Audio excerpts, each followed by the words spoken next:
বিয়ের কমবেশি 6 মাস পর অন্তু প্রথমবার হামজার কাছে ভার্সিটি যাবার অনুমতি পেয়েছিল। একদিন জয় সঙ্গে নিয়ে কিছু বই কিনে দিয়েছিল, আর এরপর আবার অনুপস্থিতি ও বিস্তর পড়ালেখার ঘাটতি পড়ে গেছে। জয় কোথাও গেছে, তার কত কাজ থাকে চারদিকে। কবির ড্রাইভিং করতে করতে হঠাৎই বলল, ভাবি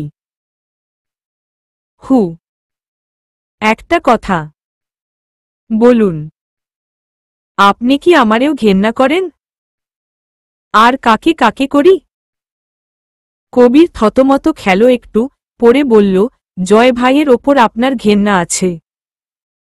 আমি জানি। ভুল জানেন।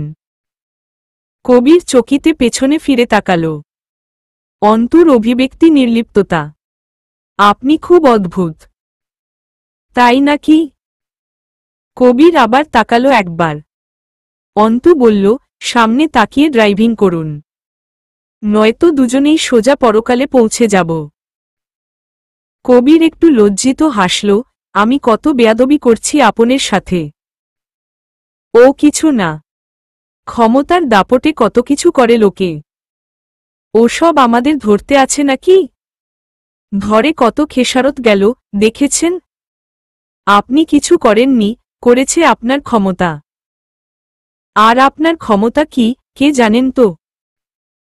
কবির অবাক হয়ে যাচ্ছিল নতুন করে। এই নারীটির জন্য তার খারাপ লাগে, ব্যাপারটা খুব অদ্ভুত, তবু সত্যি। যেদিন জয় নারীটির সম্মানকে মানুষের মাঝে হরির লুটের মতো বিলিয়ে দিচ্ছিল, সেদিনও কবিরের এক অদ্ভুত জ্বালা উঠেছিল বুকে। আবার এটাও সত্যি, সে জয়কে অন্ধের মতো ভালোবাসে। কিন্তু জয় খারাপ কাজ করলে তার খারাপ লাগে, তবু বাধা দেয় না। ভার্সিটির ফটকের সামনে গাড়ি থামিয়ে দ্রুত এলো কবির গাড়ির দরজা খুলে দিতে। অন্তু নিজে দরজা খুলে নেমে বলল, এসব আনুষ্ঠানিকতা দেখাবেন না আমার সঙ্গে। আমি বিশেষ কেউ নেই। আগে যেই ভার্সিটি পড়ুয়া এক সাধারণ মেয়ে ছিলাম, আজও তাই আছি।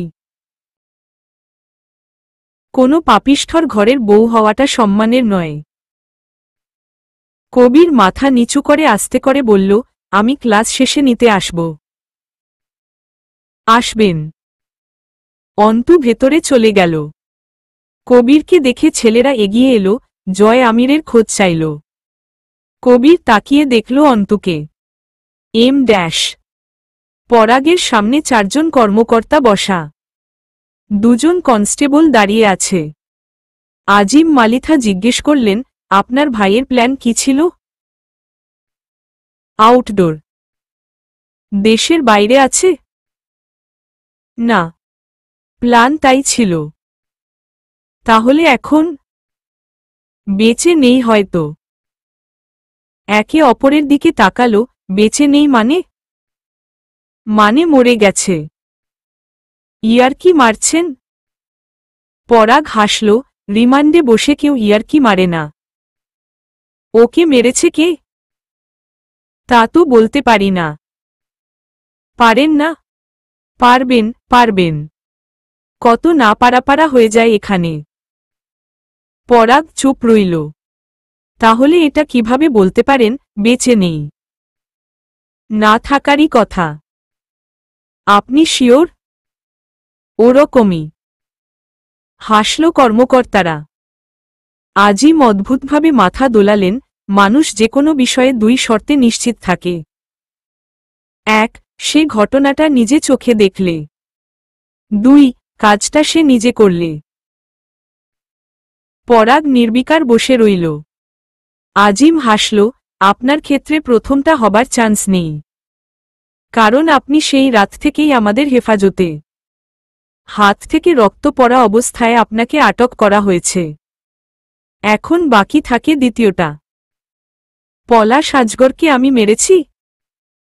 সেটা তো আপনি বলবেন আমাদের। না, তা বলবো না। কেন? মিথ্যাচার হবে। উঠে দাঁড়ালেন আজিম, নাটক পছন্দ না আমাদের। হেয়ালি সোনার চাকরি করি না আমরা।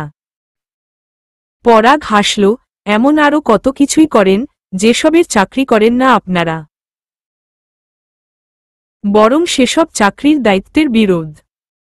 এটাও শুনুন না হয়, স্যার। ভালোই তো। পরাগের ঘাড় বরাবর একটা বুটের লাথি পড়ল। মনে হল গলার কোনো শিরা বুঝি ছিঁড়ে গেছে। চোখ অন্ধকার হয়ে এলো। যা জিজ্ঞেস করা হয়েছে তার জবাব দে, বাইয়ঞ্চোদ। পরাগ অল্প হাসল। দাঁত নড়ে গেছে কয়েকটা। মাড়ি ফেটে নোনতা রক্তে গাল ভরা। গিলতেও ঘেন্না লাগছে। তবু গিলে ফেলে হাসল। ওকে মারার কারণ ছিল আমার কাছে, তবে আমার থেকেও জোরালো কারণ থাকা মানুষের তো অভাব নেই পলাশের। তাই আমার চান্সটা মিস গেল। ঘরের শত্রু বিভীষণ। তোর মতো ছোট ভাইয়েরা কি জন্মাই রাবণদের পেছনে আঙুল দেবার জন্য রে? হাসল ওরা। পরাগ মাথা নিচু করে আলতো হাসল। তা দেখা গেল না। থু করে থুতু ফেলল। থুতুর সাথে রক্তের ভাগ বেশি। চুল মুঠো করে ধরে মুখ তুলল অফিসার। ঘাড়টা মট করে উঠল পরাগের। অফিসার বলল, চান্স মিস যায়নি। হয়তো তুই হাতে মারিসনি, কিন্তু মার্ডারারকে সার্বিক সহায়তা তো করতে পারিস। কে মেরেছে তার নাম বল। যে মেরেছে সেই সেদিন পলাশকে উদ্ধার করেছে। এখন বুঝতে পারছি সেদিন ওগুলো পলাশের লোক ছিল না, ওরই শিকারী ছিল। আমি নিশ্চিত এমনই হয়েছে। পরাগ মনে মনে প্রশংসা করল কর্মকর্তার আন্দাজ ও বুদ্ধির। তবু আফসোস, এই রকম বুদ্ধি জায়গামতো প্রয়োগ করে না। পরাগকে চুপ থাকতে দেখে হতাশ শ্বাস ফেলে ক্লান্ত হয়ে বসল অফিসার। প্লাস তুলে নিয়ে পরাগের ডান হাতের তর্জনী আঙুলে ঠেকিয়ে বলল, বলে দে। টর্চার করার বিশেষ শখ নেই আমাদের। সেদিন দুজন কর্মকর্তার স্পটে মৃত্যু হয়েছে। শুধু নামটা বল। ধরে গরম তেলে ভাজব ওই বাস্টার্ডের বডিটারে। পরাগ চুপ। নখের মাথায় প্লাস বাঁধিয়ে একটানে নখটা তুলে আনল আঙুলের মাথা থেকে। আর্তনাদ করে উঠল পরাগ। শরীরটা বেঁকে এলো। এর চেয়ে মরণ ভালো। শরীরের যন্ত্রণায় মাথাটা ঝিমিয়ে আসছে। তার মাটাকে পলাশ কোথায় যেন লুকিয়েছে। ভয় ছিল পুলিশের কাছে সব গটগটিয়ে বলে দেবে। পরাগের চোখের সামনে ভেসে উঠল সালমার মুখটা। সে মাকে ভালোবাসে খুব, এমন নয়। তবে মা তাকে ভালোবাসে। যখন পরাগ মুস্তাকিন বনেছিল তখন রোজ কল করে খবর নিত, ঢাকায় থাকতেও তাই।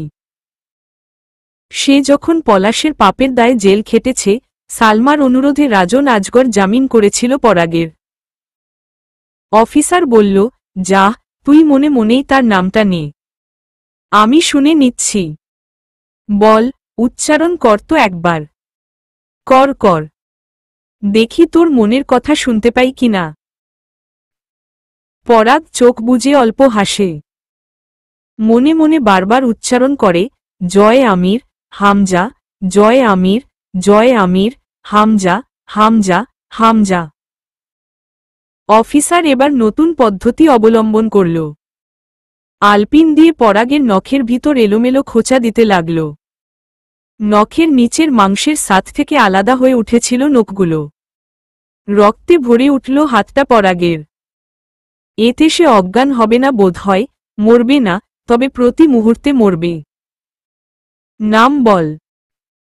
পরাগ নিশ্চুপ। পরাগকে সেলের ছাদের হ্যাঙ্গারে উল্টো করে ঝুলিয়ে দেয়া হল। এক মুহূর্তে সমস্ত দেহের রক্ত মাথা মুখে ভর করল। শ্বাস নিতে পারা যায় না এই অবস্থায়। হৃদযন্ত্রে রক্তের ঘাটতি, অক্সিজেনের ঘাটতি, পুরো শরীরে রক্ত চলাচলে বিঘ্ন, শরীরটা অসাড়, অবশ। অফিসার আবার বলে, নামটা বল। ছেড়ে দেব এখনকার মতো। পরাগ হাত দুটো মাটির দিকে ঝুলে পড়ায় মাংসপেশিতে কঠিন টান লাগছে। দেহের সমস্ত ভর জড়ো হচ্ছে নিচের দিকে। সহ্যের মাত্রা ছড়াচ্ছে। পরাগ জানে তার মৃত্যুদণ্ড হবে। তার জীবনে পাপ ও দৃশ্যমান পাপের মতো দেখতে ভুল বোঝাবুঝি কম নয়। জয়ের নাম বলায় কোনো সমস্যা ছিল না তার। কিন্তু জয়ের কাজ ফুরোয়নি এখনো। ও জয় কাজবাজ সেরে মরুক গে, পরাগের কি? জয় বাঁচতে চাইলে তাকে মারতে চাওয়া যেত। ও ব্যাটা কখন জানি নিজেই আত্মসমর্পণ করবে। পরাগের নাম বলতে ইচ্ছে করছে না। সে বোধহয় জ্ঞান হারাচ্ছে। তাহলে তো শোনায় সোহাগা। যন্ত্রণা থেকে সাময়িক মুক্তি। চোখটা বুজে এলো। আস্তে আস্তে চেতনা লোপ পাচ্ছে তার। M dash. অন্তু রিকশা থেকে নেমে দৌড়ে বাড়িতে ঢুকল। এতটা অস্থির ও চঞ্চল তাকে দেখা যায় না। কবির দৌড়ে গিয়ে ভাড়া পরিশোধ করল। এখনো সময় বাকি কত? ফিরে এসেছে অন্তু। রিমি ও তুলি ছুটে গেল। অন্তু জয়ের মতো জগ উঁচিয়ে ধরে ঢকঢক করে ঠিক জগের অর্ধেকটা পানি খায়। এরপর ধপ করে বসে চেয়ারে। তুলি ঝাঁকাল অন্তুকে, এই মেয়ে। কি হয়েছে? ভয় পেয়েছ? কেউ কিছু বলেছে? রাস্তায় কিছু হয়েছে? রিমি বসে পড়ল অন্তুর কোল ধরে, আর মিম। কিছু বলছেন না কেন? কিছু হয়েছে? অন্তু চট করে হাসল, তা অদ্ভুত দেখাল, আব্বুর কথা মনে পড়ছিল। মনে হচ্ছিল বাড়ি ফিরলেই আব্বুকে পাব। তাই দৌড়ে এসেছি। দুজনের কাছে খুবই বেমানান ও অবিশ্বাসযোগ্য লাগল কথাগুলো। অন্তু অনেকক্ষণ ধরে গোসল করল সেদিন। বাথরুমে জয়ের ৩-৪টা ভেজা লুঙ্গি পড়ে আছে। এভাবে ৩-৪০০ হয়ে গেলেও নতুন কিনে এনে পরবে, তবু ধুয়ে দেবে না। এই কাজটা তরু করত। কখনো সাহানা। বিয়ে হয়ে এসে বৌভাতের দিন রিমিকে জয়ের লুঙ্গি ধুতে হয়েছিল। ভিজে পড়ে থেকে থেকে পিচ্ছিল হয়ে গেছে লুঙ্গিগুলো। অন্তু ধুয়ে দিল। গোসল শেষ করে জোহরের নামাজ শেষে দীর্ঘ হল তার মোনাজাত। মহান প্রতিপালকের কাছে হাত তুলে অনেকক্ষণ বসে রইল। কিন্তু কাঁদল না। ঠোঁট নড়ল না। তিনি অন্তর্যামী। তার কাছে আহাজারি করার কি? বান্দার ভেতরের রক্তক্ষরণ তিনি দেখেন। বড় ঘরে পাহারা নিযুক্ত করা হয়েছে। সবগুলো দরজাপথে লোক মোতায়েন হয়েছে। অন্তু ফিরে এলো। সেদিন দুপুরে খেল না। অন্তুর ভেতরে একটা সন্দেহ জেগে উঠেছে। হামজার তাকে হঠাৎই ভার্সিটিতে যেতে দেবার অনুমতিটা ঠিকঠাক লাগছে না। M dash. দুভাই ছাদে বসে অনেক রাত অবধি মদ খেল। হামজা জিজ্ঞেস করল, রূপকথার সঙ্গে দেখা করতে গেছিলি? কথা আপা কারাগারে সেফ না ভাই। কারাগারে সেফটির প্রশ্ন? দুজন হু হা করে হাসল। এক প্যাক গিলে শান্ত হয়ে আকাশের দিকে তাকালো হামজা, জয়। হু। কোন দিকে এগোচ্ছি রে আমরা? যদি একটু আধ্যাত্মিক শব্দের মাধ্যমে বলতে চাও তো, আমরা এগোচ্ছি কালগর্ভের দিকে। সময়ের গর্ভ? তাও যে সে সময় না, মহাসময়। দুজন মাতালের মতো হেলেদুলে হাসল। হামজা সিগারেটে দুটো টান দিয়ে চোখ ফিরিয়ে বলল, রাতে খেয়েছিস? পেট ভরা ভরা লাগছে। মনে হচ্ছে ভোকভক করে বমি হয়ে যাবে। গলায় আঙুল ঢুকিয়ে বমি কর। আজ আর গিলিস না। হামজাও শুয়ে পড়ল শটান হয়ে। সেলের বাইরে রূপকথা জয়কে দেখে হেসেছিল। জয় জিজ্ঞেস করল, দিনকাল ভালো তো? রূপকথা উঠে এসে সেলের শিক ধরে দাঁড়ানোর চেষ্টা করে বলল, ভালোই তো। কেন এসেছিস? বেঁচে থাকতে ভালো লাগছে না? লাগবে না কেন? বেঁচে থাকার জন্যই তো বেঁচে থাকা। রূপকথাকে হাসপাতাল থেকে এনে সেলে রাখা হয়েছে। বাহুতে ব্যান্ডেজ জড়ানো। ছেঁড়া নোংরা শাড়ির আঁচল মেঝেতে ঘেঁষছে। সুন্দর মুখটা বিবর্ণ, অথচ ঠোঁট হাসছে। ভয়ানক রহস্যে ঘেরা মলিন সেই হাসি। সে অনেকক্ষণ তাকিয়ে রইল জয়ের চোখের দিকে। জয় চোখ ফেরাল না। কিন্তু খানিক বাদে আচমকা যখন জয় হেসে উঠল একদৃষ্টে চেয়ে, রূপকথার বুকের ভেতরটা ছলকে উঠল সেই হাসিতে। শরীরটা শিরশির করে কেঁপে উঠল জয়ের চোখে তাকিয়ে। জয় তখন জোরে করে হেসে উঠল। রূপকথা এগিয়ে এসে সেলের ভেতর থেকে হাত বাড়িয়ে হাত ধরল জয়ের। কি করছিস তুই, জয়? কি চাস জীবনে? এত প্রশ্ন কেন? জবাব দিলই তো হয়। না দিলও হয়। আসলে আমি কিছুই করতেছি না, লাইফ এনজয় করতেছি। কেন এসেছিস? এলাম ঘুরতে ঘুরতে। জেলখানা একটা ভালো পর্যটন কেন্দ্র হতে পারে। হামজা সাহেব সংসদে সিট পেলে দেখি এই ব্যবস্থা করা যায় কিনা। দুজন বসল, একজন সেলের ওপারে একজন এপারে, কিন্তু বসল কাঁধে কাঁধ মিলিয়ে। মাঝখানে লোহার শিকের ফারাক। রূপকথা আচমকাই বলে, তোর কি আমাকে দেখে কষ্ট হচ্ছে, জয়? হচ্ছেই তো। কষ্টে বুক ফাটে, পাতিল হাড়ি কুত্তায় চাটে। এই রকম ধরনের কষ্ট হচ্ছে। রূপকথা হাসল। আমার স্বামীকে মেরে ফেলেছিস? তোমার স্বামীকে? ছি, মেরে ফেলব কেন? না মেরাই ভালো করেছিস। জয় রূপকথার বাহুর থকথকে গলিত মাংসের দিকে চেয়ে রইল। ব্যান্ডেজ আলগা করে ফেলেছে রূপকথা। জয় হাসল। আমার নাম জানতে চাইছিল ওরা? না। পলাশ কোথায় তা জানতে চেয়েছিল। আমার কাছেই পলাশ ছিল। এই তথ্যটাই মূলত দরকার ছিল ওদের। বললেই ছেড়ে দিত, কিন্তু বলতে ইচ্ছে করল না। জয়গা দুলিয়ে হাসল। জয় আমিরের ওপর রক্তের ঋণ চাপিও না। চাপালে কি? অনবরত রক্ত ঝরে তার শরীরে বয়ে যাবে কোথাও। ঋণ পরিশোধ হবে না। তোর কাছে আছে কি, কি দিবি আমায়? তুই তো কাঙাল। তাও এক কথা, একটা চাকরি বাকরি করা লাগবে। সামনের পর বেকার বলে বদনাম ঝাড়ছ, মানবিকতার অভাব। খানিক চুপ থেকে রূপকথা বলল, কয় খণ্ড করছিস রে? মনে নেই এক্সাক্ট, কমবেশি 4-5। জয় আর দাঁড়ায়নি, চলে এসেছিল। টানটান হয়ে শুয়ে আকাশ দেখতে ভালোই লাগে, কিন্তু চোখমুখ ঘোলা হয়ে আসছে। হ্যাংওভার ধরছে।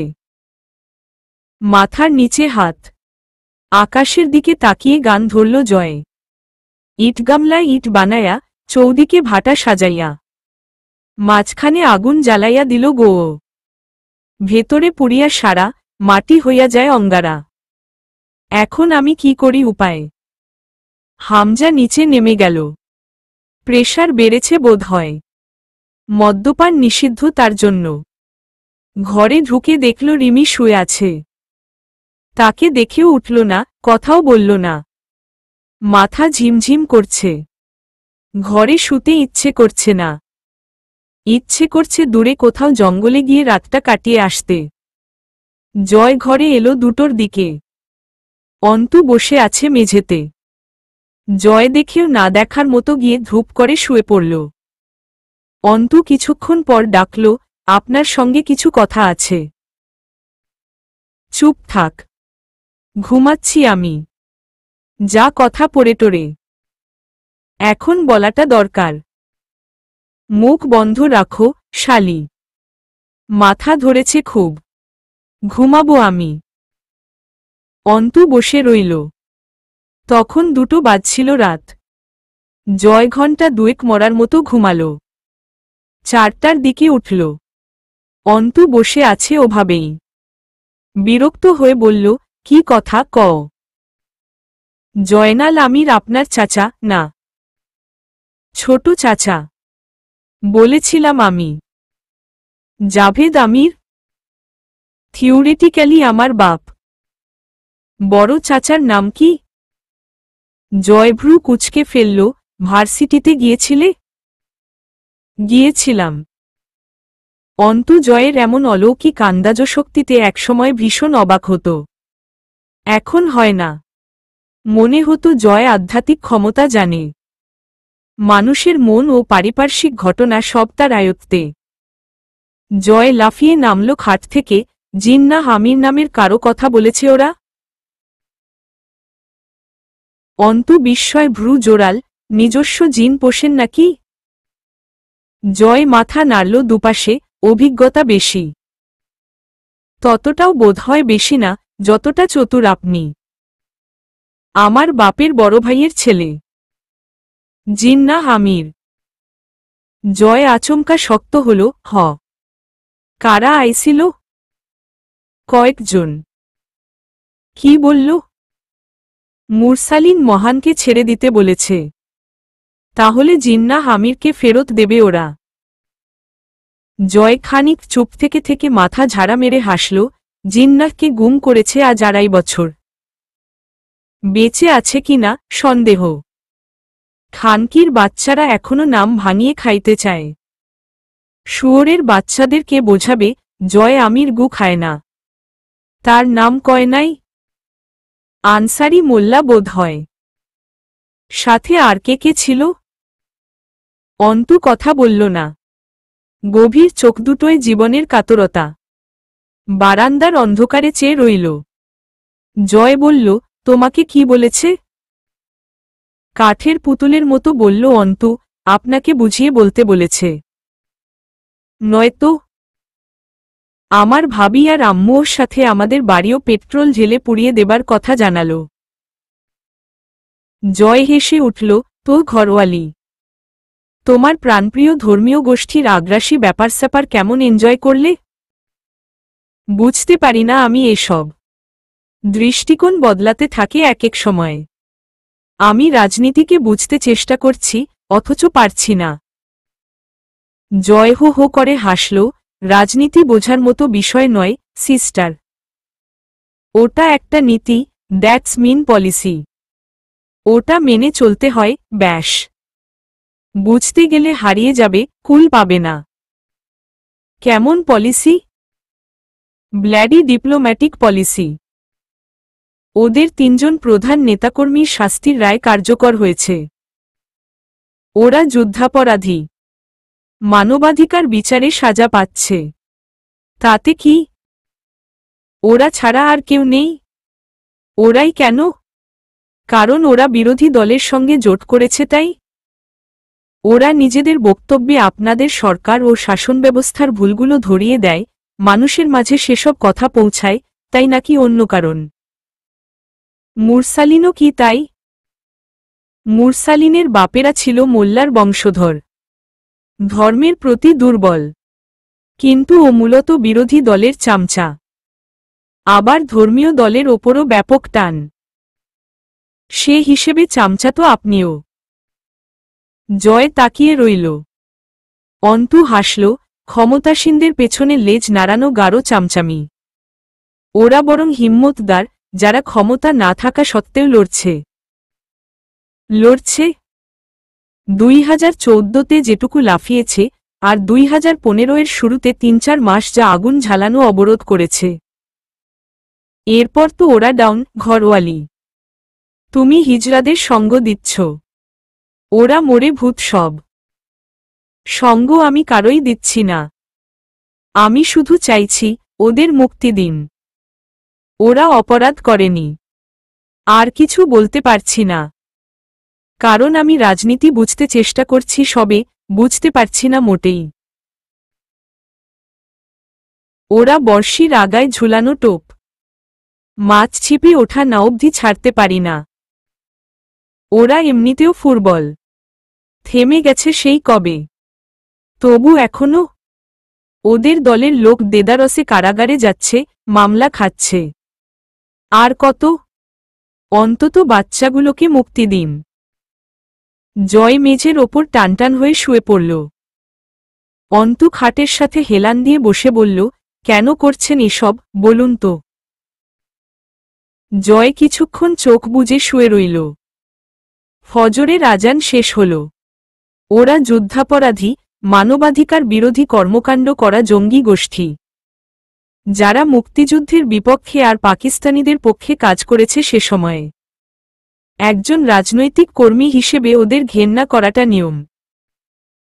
আর তাতে ক্ষমতা হাসিল হয় খুব সহজে, কি বলেন? জয় হাসল, ওটা হামজা ভাইয়ের জন্য। আমার ওসব কিছু না। অথচ আপনি নিজেকে কতন পর্যায়ে নিয়ে দাঁড় করিয়েছেন, যেখান থেকে ফেরার পথ নেই। মেরে ফেলবে? মৃত্যু আপনার জন্য নয়, জয় আমির। মৃত্যু তাদের জন্য যারা মৃত্যুকে ভয় পায়। মৃত্যু অন্তত আপনার শাস্তি হতে পারে না।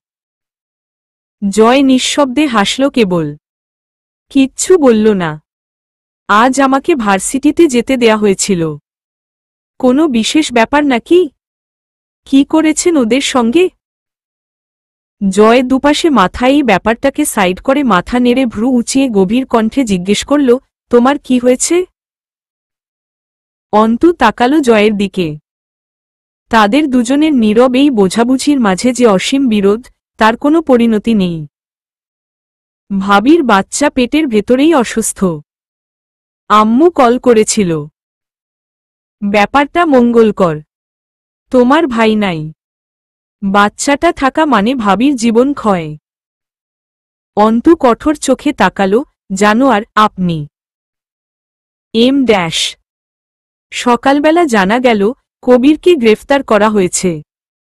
হামজা পাটোয়ারি পৌরসভার মেয়র। তাকে সরাসরি প্রথমেই আনা হল না আইনি জিজ্ঞাসাবাদে।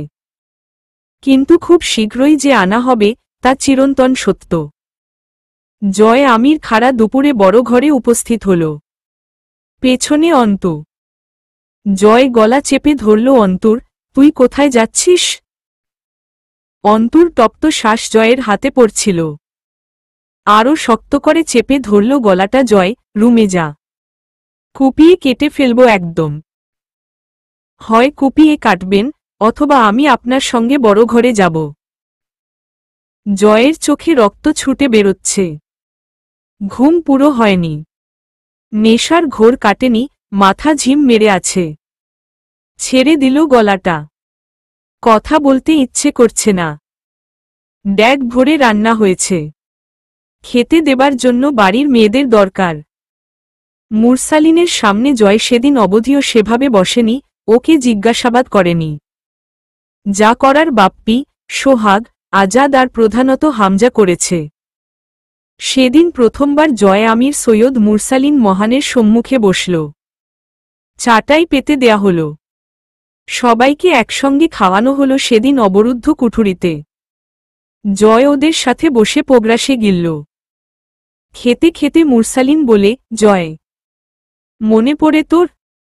এভাবে দিনের পর দিন দস্তরখান বিছিয়ে কলার পাতায় খাবার খেয়েছি এক পাতে? জয় তাকালো না। কথাও বলল না। অন্তু ওদের পেট পুড়ে খাওয়ালো। যতটা সম্ভব যত্ন করে খাওয়ালো। তার মুখ উজ্জ্বল হয়ে উঠেছে। অভুক্ত বাচ্চারা খাচ্ছে, নিদারুণ খিদে। আর পিপাসা ওদের। পরনের পাঞ্জাবি ছেঁড়াফাড়া, নোংরায় ঢাকা। প্রায় বিকেল হয়ে এসেছিল। কিন্তু বড় ঘরে সময়কাল ও আলোর অস্তিত্ব নেই। আব্দুল আহাদ কয়েক লোকমা খাবার মুখে দিয়েই গলগল করে বমি করে ফেলল। এবং শেষের দিকে বমির সঙ্গে রক্তের ছোপ উঠে এলো। অন্তু বসলে আব্দুল আহাদ অন্তুর হাতখানা চেপে ধরে। আবারও বমি করতে চায়। পেটে খাবার পড়ে না কতদিন ঠিকমতো। লালা ঝরল শুধু, সাথে রক্ত। জয় গোপাগপ আরামে খেয়ে উঠল। আব্দুল আহাদ মেঝের ওপরই টানটান হয়ে শুয়ে পড়ে। অন্তু জগ ভরে পানি এনে মাথায় দেয়। খাওয়ার পানি চাইল, কিন্তু খেতে পারল না। অন্তু একদৃষ্টে চেয়ে থাকে আব্দুল আহাদের জীর্ণ মুখটার দিকে। অন্তু যতবার বড় ঘরে এসেছে, বাচ্চারা স্বস্তি পায়, সবাই অন্তুর দিকে চাতকের মতো চেয়ে থাকে। কিছু আশা করে। তারা জানে না, অন্তুর হাত বাঁধা। এটাও জানে না, অন্তু আজ ভীষণ নিঠুর, উদ্দেশ্যপ্রবণ, স্বার্থপর।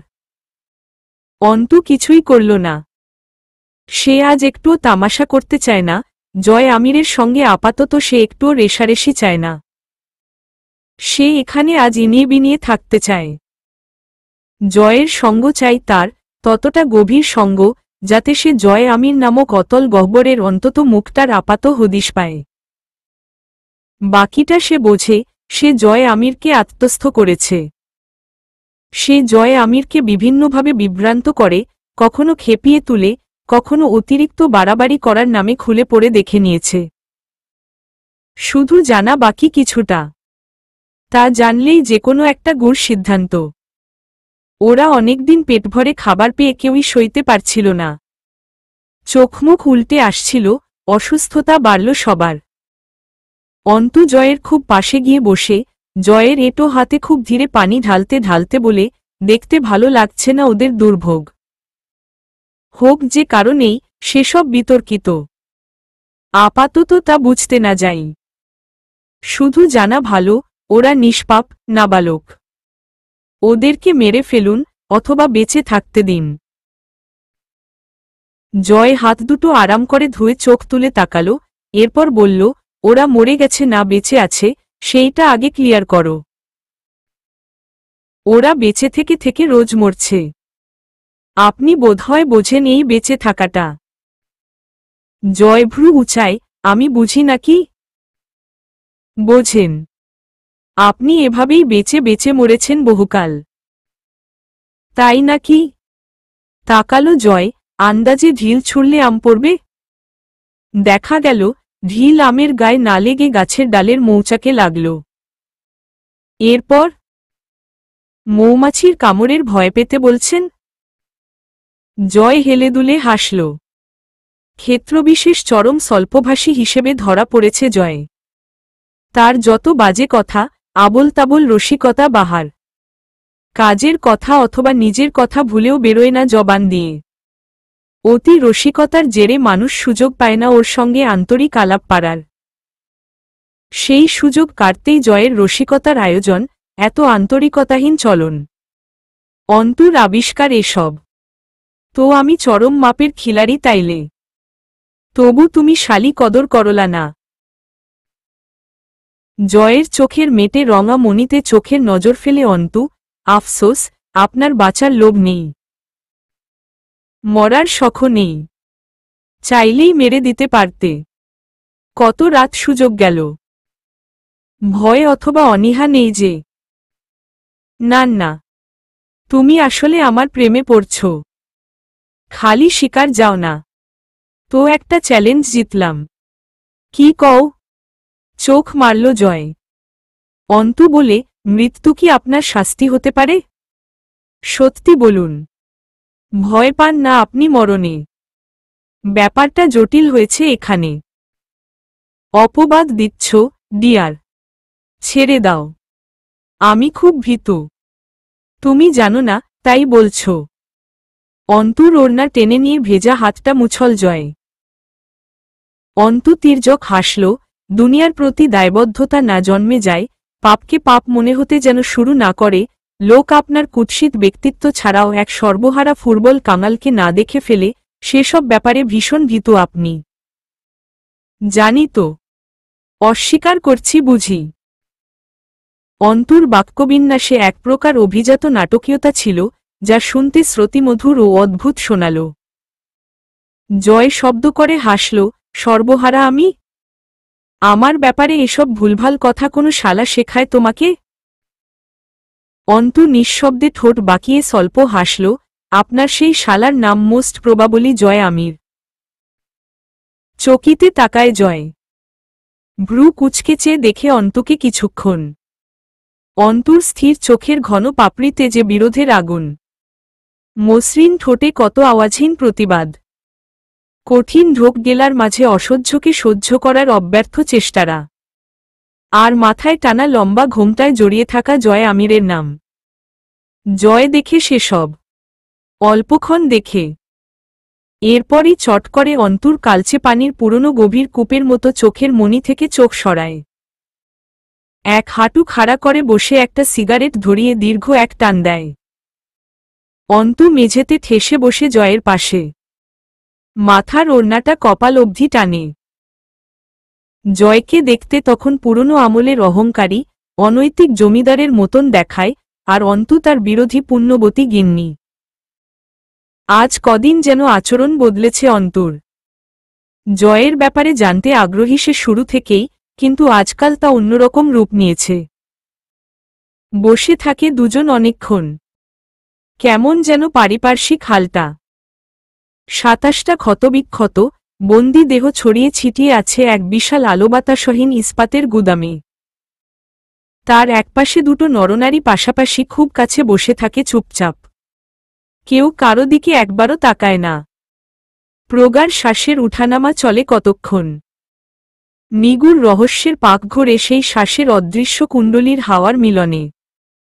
জয় নিজের বাঁ হাতের তালু মেলে ধরে অপলক চেয়ে থাকে সেদিকে। ভাগ্য নাকি ভবিষ্যৎ দেখার প্রয়াস। জয়ের যে কত সব উদ্ভট খেয়াল জাগে ক্ষণে। পাশে বসে অন্তু দেখে পরিশ্রান্ত দেহগুলো। আশাপাশটা ভয়ানক। কিন্তু অন্তুর ভয় লাগে না। বিশাল বিশাল লৌহচুল্লি, ছাই, কয়লা, রাসায়নিক পদার্থ, ছাঁচ, হাতল, নোংরা চটের বস্তা, মানুষের হাড়, লোহার খণ্ড, কার্বন কোক সংরক্ষণের পাত্র, লোহার তৈরি খাম্বার আকৃতির বিশাল বিশাল গোলক, কত কি ছড়িয়ে আছে। টিমটিম বাতি জ্বলছে। আধো অন্ধকারে ভ্যাপসা দুর্গন্ধ সব মিলিয়ে। অন্তু সেসবে চোখ নিবন্ধ রেখে আস্তে করে ঠোঁট নাড়ায়। আপনাকে আমি এর চেয়ে বেশি অসহায় হিসেবে দেখব, জয় আমির। আমি জানি, দেখব। আপনার অসহায়ত্ব আর সবার মতো কাতর আর দৃশ্যমান হবে না।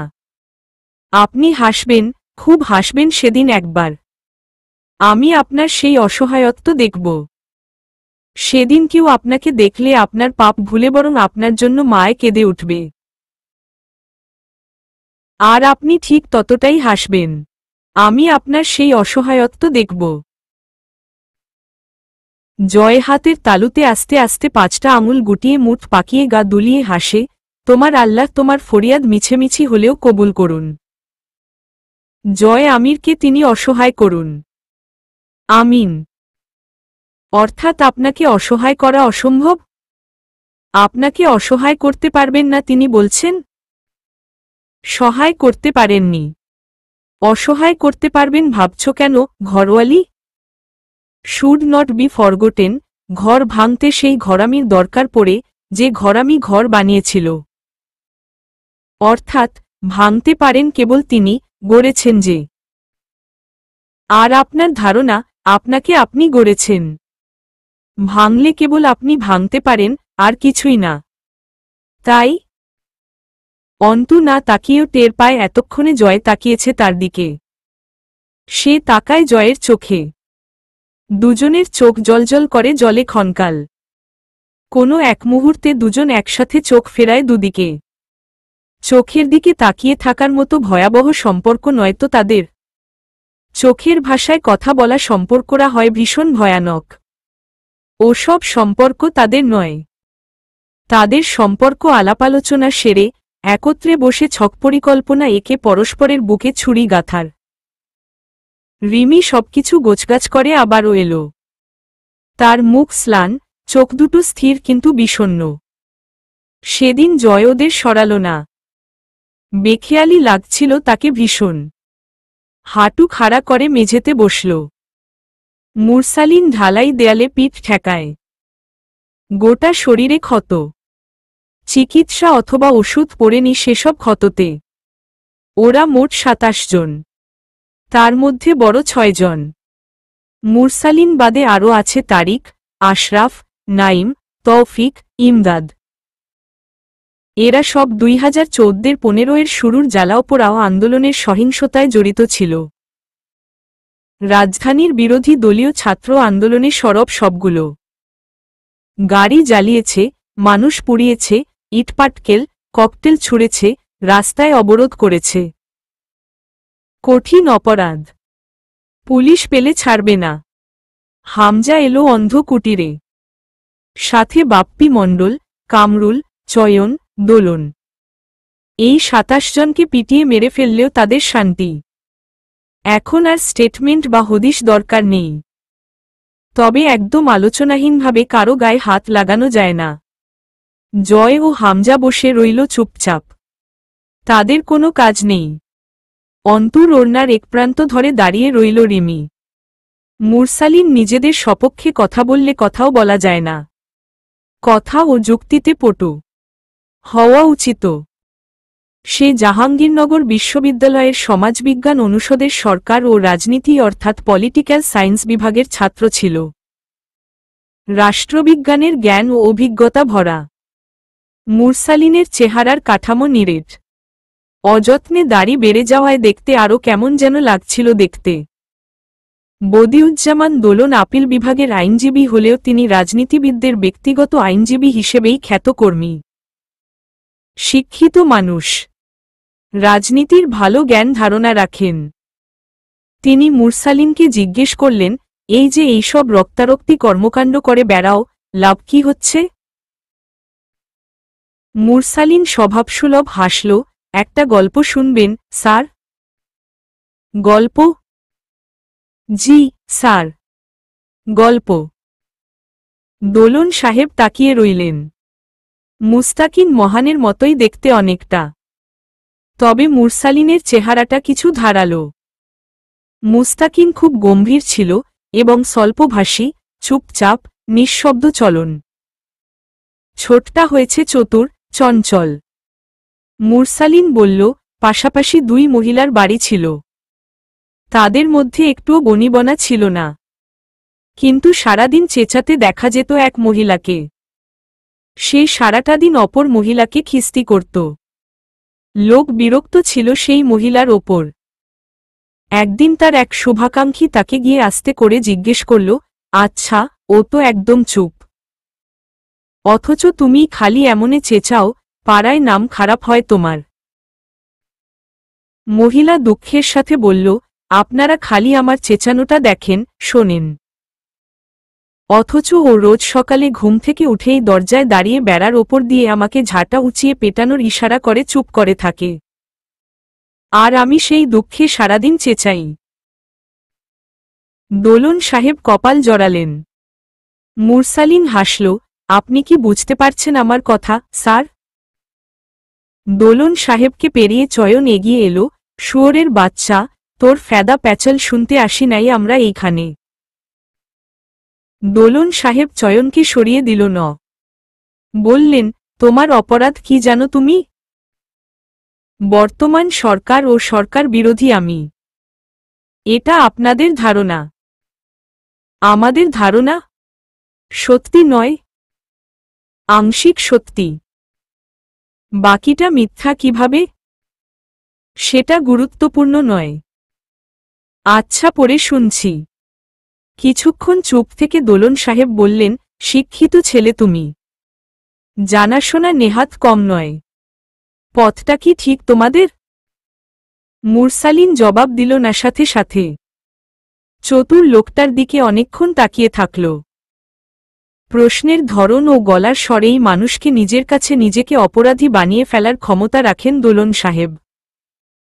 স্যার, আমি নিরপেক্ষ কেউ একজন। নিরপেক্ষ? হাসলেন দোলন সাহেব। জি স্যার। আপনি বিশ্বাস করতে পারছেন না, বোধ হয়। না পারারই তো কথা, তাই না? আমি কোনো দলের সমর্থক নই। আমি শুধু কার্যক্রমগুলোকে সহ্য করতে পারায় ব্যর্থ। আবার আপনাদের সমর্থন করা যায় না বলে যে বাকিদের করতে পারি, এটা আরও কঠিন ভুল। তাই নাকি? অথচ তুমি কোনো এক দলের প্রতি অনুরাগী। তুমি যে দলের দিকে বেশি গড়িয়েছ, তারা খুব মানবিক, অন্তত আপনাদের চেয়ে। কামরুল দোলন সাহেবকে পার করে চপাত করে এক ঘুষি মারল মুরসালিনের মুখে। দাঁতের কোনা বেয়ে রক্ত বেরিয়ে মুখটা ভরে গেল। মুরসালিনের হাত খোলা ছিল, তবু প্রতিক্রিয়া দেখাল না কোনো। আমাদের চাইতে ওরা মানবিক? যারা যুদ্ধাপরাধীদের সমর্থন নিয়ে জোট করে আর দেদারসে মানুষ মারে, ওরা মানবিক? বাপ্পি মণ্ডল খেকিয়ে উঠল। মানুষ মারার কথা বলছেন? কি আশ্চর্য! সাগর কেন নদীকে দোষারোপ করবে বুকে পানি ধারণ করাই? কি বলতে চাও তুমি? দোলন সাহেব বললেন, স্যার, কথা বললে অনেক হয়ে যাবে। বলবো কি? আর শর্ত হল, আমি যতক্ষণ কথা বলবো আপনারা শুধুই শুনবেন, না কোনো জবাব, না প্রতিক্রিয়া। পরে দেখাবেন যা জমে ততক্ষণে। আমি তো পালাচ্ছি না। অন্তু দীর্ঘ করে শ্বাস টানল। তার নিজের ওপর থেকে আত্মগ্লানির বোঝা নামছে। তার প্রতিবাদ তাকে তিলে তিলে ক্ষয় করেছে, সাথে সব কেড়েছে। এই গ্লানি টানা বড় কষ্টের। অথচ আজ সৈয়দ মুরসালিন মহানের মুখের আত্মগ্রীমা, এক একটা সুচালো বানের মতো কথার তীর আর যুক্তি তার ভয় কাটাচ্ছিল। মুরসালিনের শরীরে ব্যথা নেই, চোখে মৃত্যুর ভয় নেই, কথায় জোরতা নেই। তবে সে কেন এত জমে গেছে? দোলন সাহেব বললেন, বলো। বলাটা ব্যাপার না। সমস্যা হল, আপনারা নিতে পারবেন তো? না, আসলে স্বাধীন বাংলাদেশে আবার কথা বলা পাখিদের লোকে খাঁচায় পোষে তো। কটমট করছিল সবগুলো।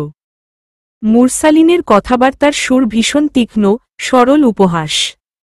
কিন্তু দোলন সাহেব বিষ গিলে হাসলেন, বলো। মুরসালিন বলল, আমার আব্বা খুন হয়েছে 2002-এ। কে মেরেছে জানেন? আন্দাজ করতে পারি।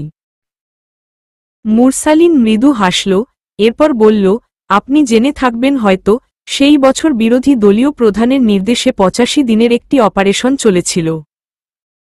সন্ত্রাসবাদ নিপাতমূলক ব্যবস্থা, অপারেশন ক্লিনহার্ট। যদি বলেন ওই দলকে সাপোর্ট করার একটা মাত্র কারণ বলো। সেই একটা কারণ এটা হতে পারে। দোলন সাহেব হেসে উঠলেন, এই একটা কারণে ডুম হয়ে গেলে?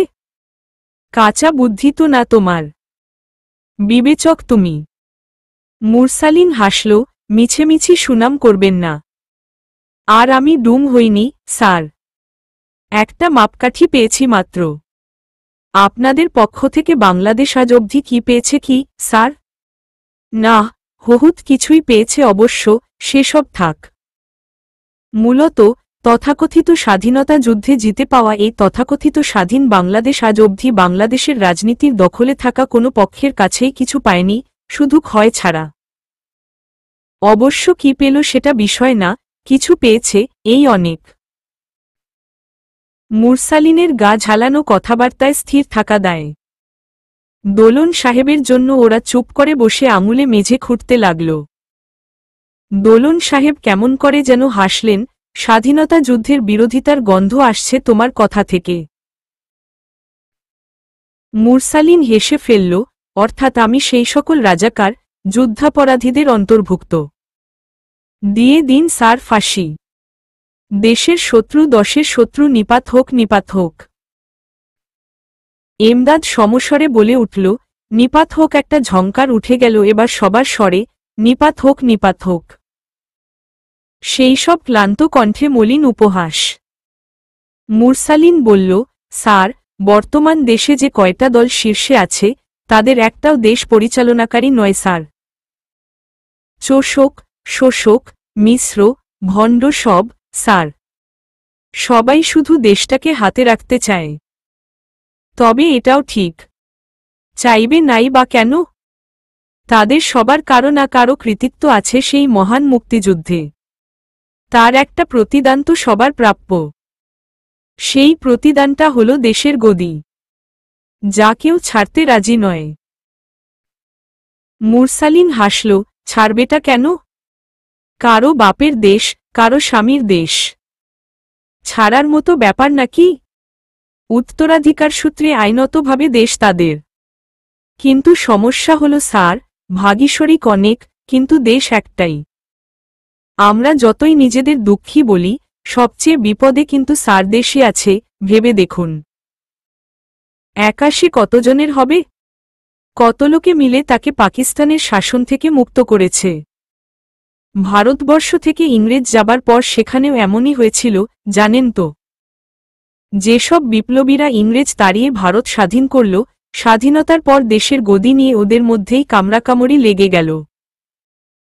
স্বাধীনতার পর নিজেদের এই দেশ ভাগ বাটোয়ারা নিয়ে আরও ভয়াবহ পরিস্থিতি তৈরি হয়েছিল, যা ইংরেজ সরকারের আমলের চেয়েও ভয়ানক।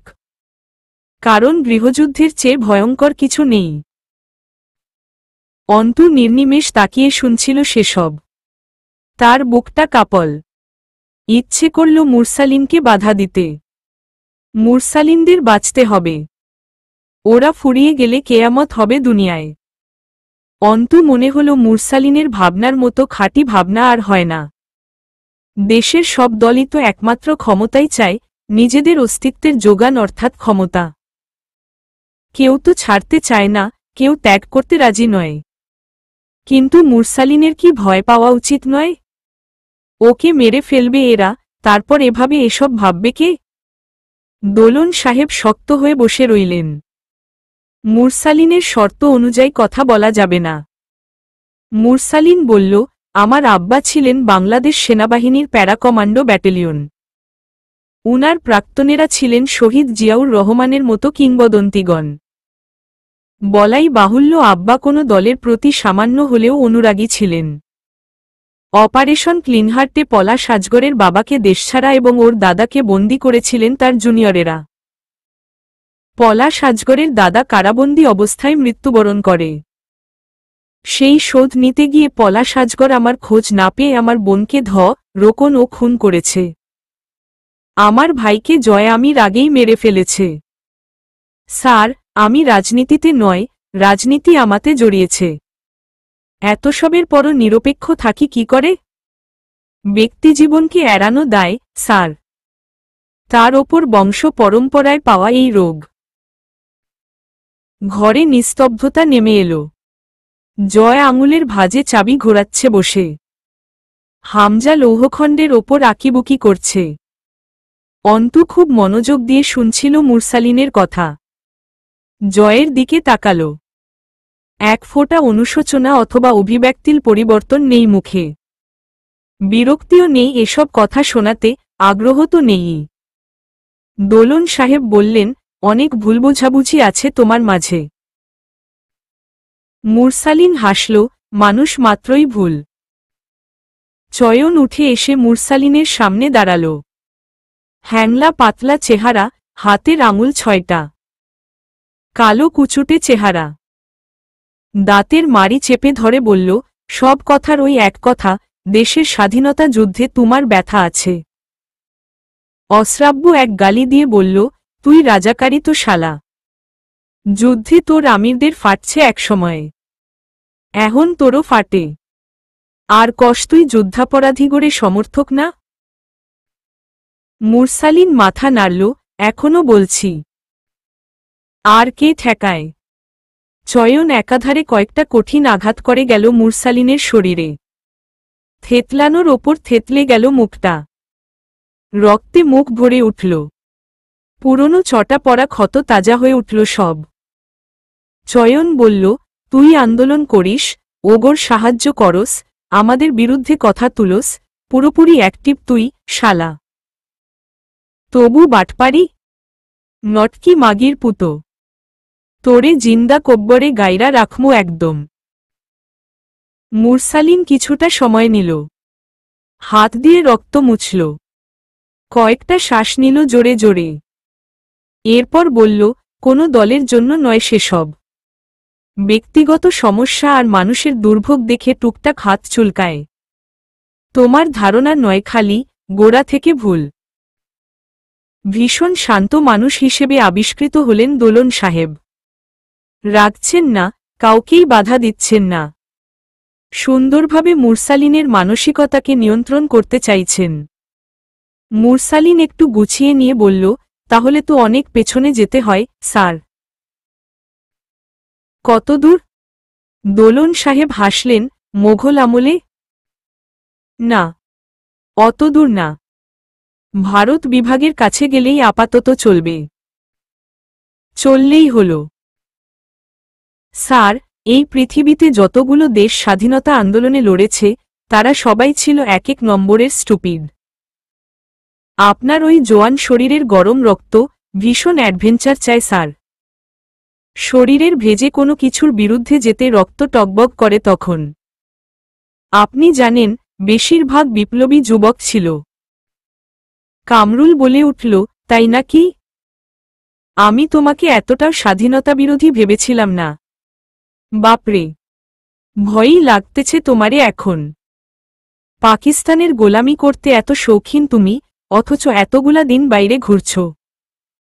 এখন তো দেখছি তোমাকে ফাঁসি দিয়েও শাস্তি পুরো করা যাবে না। মুরসালিন হেসে উঠল। দাঁতের ফাঁকে জমাট রক্ত দেখা গেল। বলল, শুলের ব্যবস্থা থাকলে ভালো হবে। 5 খণ্ড করে দেশের এক একটা জাদুঘরে স্থাপনা হিসেবে রাখলে ভালো। নামফলকে লেখা থাকবে সেরা দেশদ্রোহীদের মাঝে একজন সৈয়দ মুরসালিন মহানের দেহখণ্ড। কেউ হাত ছোঁয়াবেন না। দোলন সাহেব বরাবরের মতো শান্ত স্বরে বললেন, কেন এই বিরোধ? যুক্তিযুক্ত মানুষ তুমি, 2-4টে যুক্ত ব্যাখ্যা দাও শুনি। আমি যৌক্তিক মানুষ নই, পর্যবেক্ষক টুকটাক। আমার পর্যবেক্ষণ মতে যুদ্ধ করে কি পেয়েছি আমরা? একটা স্বাধীন ভূখণ্ড।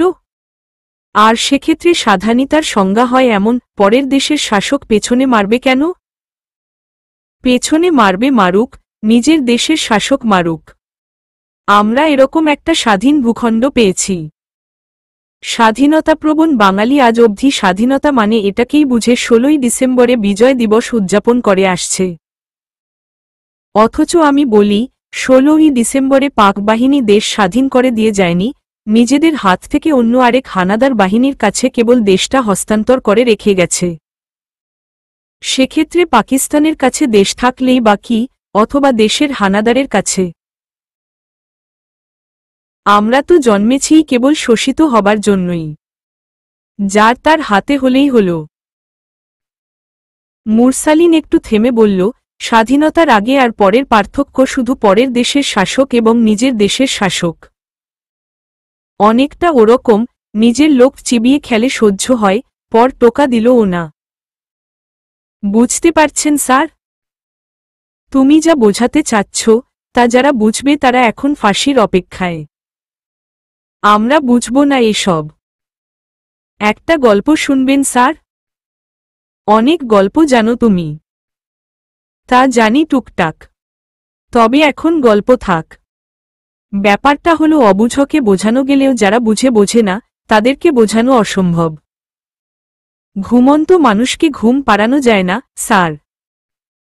মাথা দুলিয়ে হাসলেন দোলন সাহেব, তোমার নিজের স্বাধীনতা বিরোধী মানসিকতার সপক্ষে আরও অনেক ধারণা থাকবে। সেগুলোও শুনতে ইচ্ছে করছে। জি স্যার, জানা দরকার।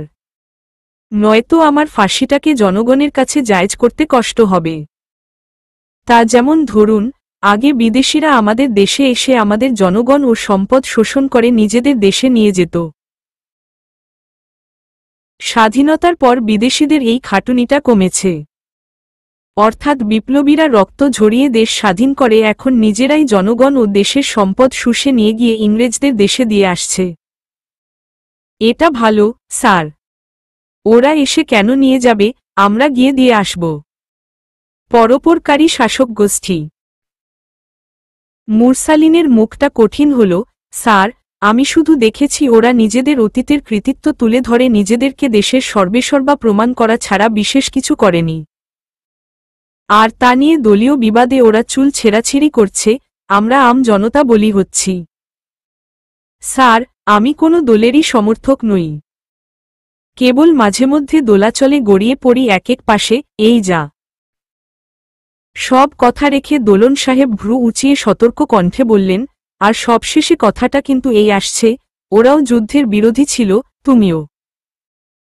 ওরাও কওমি জামায়াতের সমর্থক ছিল, তুমিও। খুব ভুল বললেন। সেগুলো কি ব্যাখ্যা করব, স্যার? করো। আমি শুনতে চাই। ছোটবেলায় যখন যুদ্ধের গল্প অথবা উপন্যাস পড়তাম, পাকিস্তানিদের ওপর এত কঠিন ক্ষোভ জমত, ইচ্ছে করত এখন সুযোগ পেলে এখনই ঘাড়ে রাইফেল আর হাতের ওপর জানটা নিয়ে যুদ্ধে চলে যাই, ওদের জাহান্নামে পাঠিয়ে দেশবাসীকে রক্ষা করি।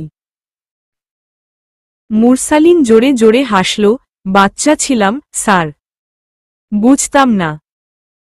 কিন্তু একটু একটু করে বড় হলাম, এরপর দেখলাম পরের দেশের শাসকেরা এতটা ভয়ানক ছিলই না বাঙালি জাতির ওপর, তথাকথিত সেই স্বাধীনতার পর থেকে বাঙালির সাথে যা যা হয়ে আসছে। তো সেই একই পরাধীনতা যদি এখনও বাঙালিকে গ্রাস করে রাখে, তবে আপনার মনে হয় না স্যার, যুদ্ধটা কেবলই দেশপ্রেমিক বিপ্লবী শহীদদের রক্তের অপচয় ছিল? কারণ আমরা বাঙালি তো আজও স্বাধীনতা পাইনি, শুধু নাম পেয়েছি স্বাধীন জাতির। এই ফাঁপা নাম কামানোর জন্য এত আয়োজন ছিল, এত রক্ত, এত ত্যাগ, এত সম্মানহানি, এত হাহাকার। একটু থেমে মুরসালিন বলল, স্যার, এ কারণে হলেও সে সময়ে যারা মুক্তিযুদ্ধের বিরোধী ছিল তাদেরকে আমার সচেতন মনে হয়। আর স্যার? থামল মুরসালিন। দোলন সাহেব বললেন, বলো বলো। থামলে চলবে না আজ, বলে যাও। মুরসালিন হাসল, আপনারা যাদের যুদ্ধাপরাধী বলে শাস্তি দিচ্ছেন, তাদের বয়স হিসেব করলে আপনাদেরকে মূর্খ অথবা শয়তান ছাড়া কিছু বলা যায় না। নাবালক শিশু ছিল তারা বয়স হিসেবে, তাদের দিচ্ছেন দেশদ্রোহীর শাস্তি একালে এসে। আবার আজও যারা শিশু, তারাও আপনাদের শিকার। স্যার, মূলত আপনাদের সমস্যাটা কোথায় বলুন তো? সমস্যা মূলত ইসলামে। কারণ ইসলামের জীবনবিধান আপনাদের একরত্তি কর্মকাণ্ডকেও সমর্থন করে না। সমস্যা আপনাদের মূলত কথা বলা মুখে। যে মুখগুলো মূর্খবোকা বাঙালদের সম্মুখে আপনাদের স্বরূপ তুলে ধরে নিজেদের বয়ানের মাধ্যমে। সমস্যা মূলত আপনাদের অনীতিতে, যে নীতি শিবিরের ছেলেরা গুড়িয়ে দিতে চায়। তাই যেন দেশে আর কোনো বিবেচক মুক্তিপ্রেমী গরম রক্তের যুবক তৈরি না হয়, সেই ব্যবস্থা করছেন আপনারা। যারা তৈরি হচ্ছে বা হওয়ার সম্ভাবনা আছে, তাদের মিটিয়ে দিচ্ছেন।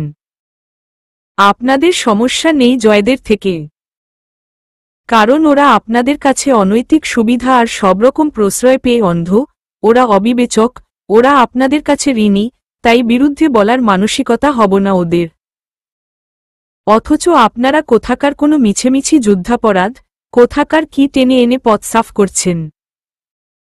কৌশল ভালো, তবে সস্তা। চলবে।